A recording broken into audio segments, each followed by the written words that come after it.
Mari kita satu di dalam doa. Bapa, kami akan membaca firman-Mu, kiranya Roh Kudus berkarya. Di dalam nama Tuhan Yesus kami berdoa. Amin. Injil Yohanes pasal 13 ayat 21 sampai 30. Mari kita membaca bersama-sama. Setelah Yesus berkata demikian, ia sangat terharu lalu bersaksi, "Aku berkata kepadamu, sesungguhnya seorang di antara kamu akan menyerahkan aku." Murid-murid itu memandang seorang kepada yang lain, mereka ragu-ragu siapa yang dimaksudkannya.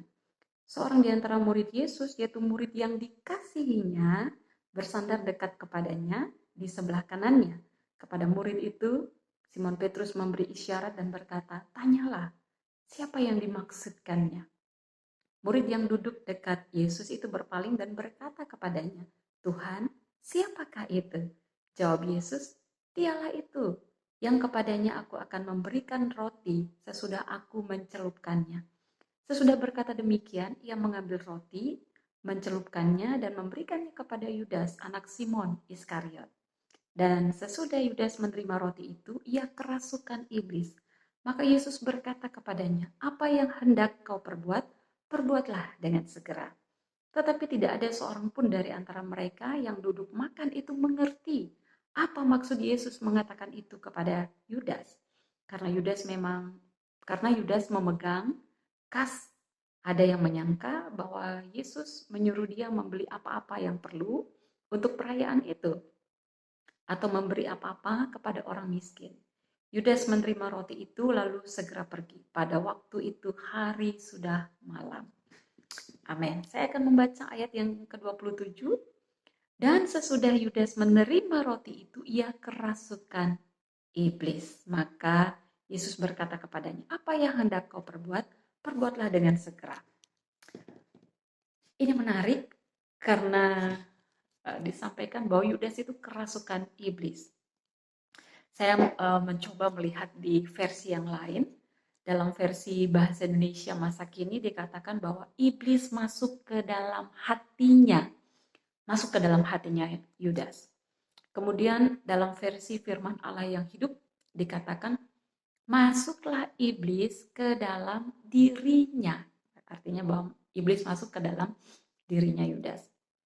King James Version pun dia menulis Satan enter into him. Berarti ya iblis juga masuk ke dalam dia, ke dalam si Yudas Iskariot ini. Mungkin kita berpikir dan akhirnya mulai bertanya, kenapa bisa kerasukan iblis? Kenapa iblis bisa masuk ke dalam hatinya Yudas? Kenapa iblis bisa masuk ke dalam dirinya Yudas? Padahal Yudas Iskariot adalah salah satu dari murid Tuhan Yesus. Dia sudah lama bersama-sama dengan Tuhan Yesus. Kenapa bisa dia kerasukan iblis? Kenapa iblis bisa masuk dalam dirinya? Karena ada celah di dalam diri Yudas Iskariot.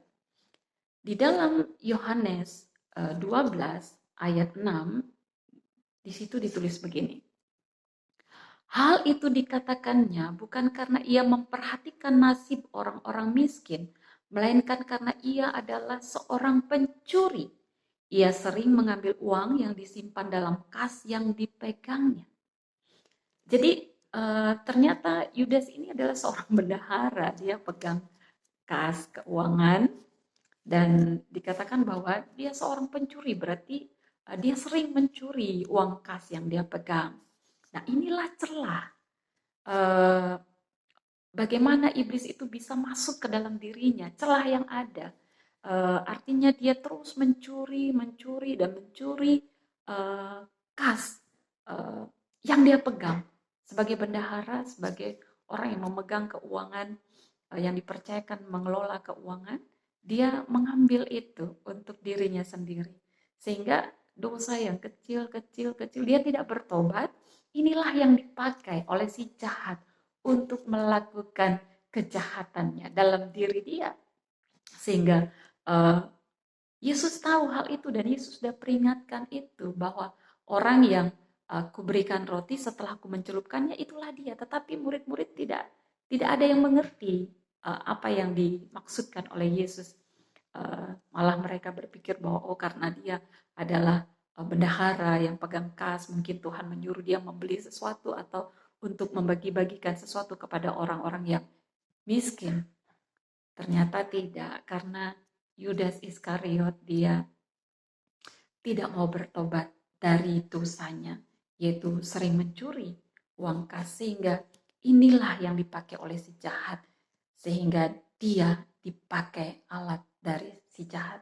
Padahal Yesus datang untuk menghancurkan kuasa iblis, untuk menghancurkan pekerjaan iblis. Kedatangan Yesus untuk menghancurkan pekerjaan iblis. Jadi biarlah kita orang-orang yang sudah menerima kebaikan, kemurahan, rahmat Tuhan yang besar, kasih sayang Tuhan yang besar, keselamatan melalui pengorbanan Kristus di kayu salib, tidak kita sia-siakan. Mari kita tidak hidup di dalam dosa. Mari kita bertobat dari dosa-dosa kita. Jangan mau hidup kita dipakai oleh iblis. Jangan sampai iblis masuk ke dalam hati kita, jangan sampai iblis masuk ke dalam hidup kita dan memakai kita untuk melakukan perbuatan-perbuatan yang jahat.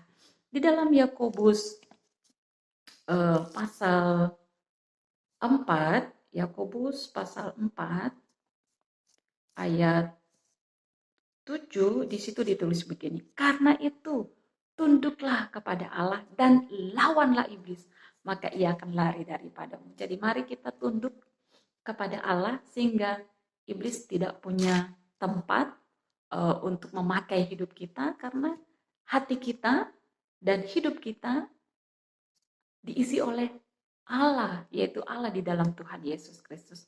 Maka biarlah kita menjadi Allah Tuhan, kita menjadi pribadi-pribadi yang memuliakan dan menyenangkan hati Tuhan. Selamat memasuki minggu sengsara Tuhan Yesus, dan biarlah lewat minggu-minggu sengsara ini kita memahami bagaimana penderitaan Yesus, dan kita juga siap untuk terus mengasihi Tuhan dan hidup menyenangkan hati Tuhan. Amin. Kita berdoa. Kiranya Allah Roh Kudus menolong kami dan memampukan kami sehingga kami tetap hidup menyenangkan Tuhan. Kami mau bertobat dari segala dosa kami sehingga hidup kami dipakai oleh Tuhan sebagai alat yang indah di tangan Tuhan. Terpuji namamu ya Bapa, dalam nama Tuhan Yesus kami berdoa. Amin.